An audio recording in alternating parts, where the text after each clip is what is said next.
ఇప్పుడైతే టైం అయితే 5:10 అయింది. ఇప్పుడైతే మా అన్నయ్య చెరువు ఉన్నా నేను. టైం 5:10 అయింది. పొద్దున్నుంచి మేఘం పట్టింది కానీ వర్షం అయితే పడలేదు. మీకు ఒకటి చూపిస్తాను ఆగండి. మేము గిన్నె కోళ్ళు కొంటానని చెప్పాం కదా, అక్కడైతే నేను ఈసారి కొనలేదు. పోయినసారి కొంటే అన్నీ చచ్చిపోయినాయి. ఈసారి మా అన్నయ్యని తీసుకెళ్ళి చూపిస్తే మా అన్నయ్య కొనుక్కున్నాడు. 2 టర్కీలు కొన్నాడు. కొన్నామో ఒక 7 పిల్లలు గిన్నె కోళ్ళు ఇచ్చారు. 7 పిల్లలు ఎంతకు ఇచ్చారంటే 7 పిల్లలు కలిపి 850కి ఇచ్చారు.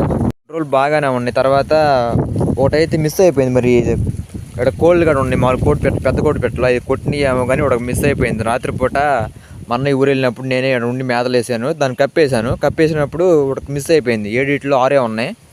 2 టర్కీలు ఉన్నాయి. టర్కీలు ఏంటంటుకున్నా ఆ 2 ఒకటి అంటే గిన్నె కోళ్ళు ఆ ఎండ వచ్చినప్పుడు చెట్లో దూరేసి అవి తింటా ఉంటున్నాయి.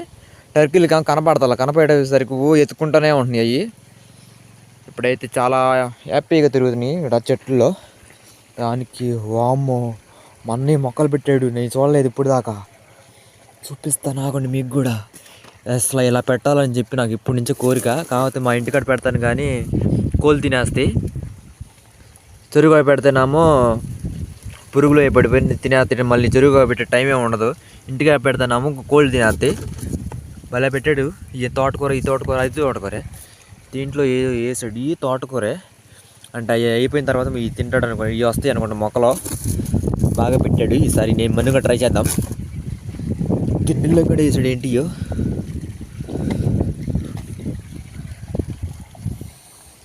ఇక్కడి నుంచే మొన్న అరటి చెట్లు పెట్టుకెళ్ళా కదా, ఇక్కడి నుంచే పీక్కెళ్ళాను మొత్తం. ఇప్పుడు అరటి తోట ఉంది చిన్నది.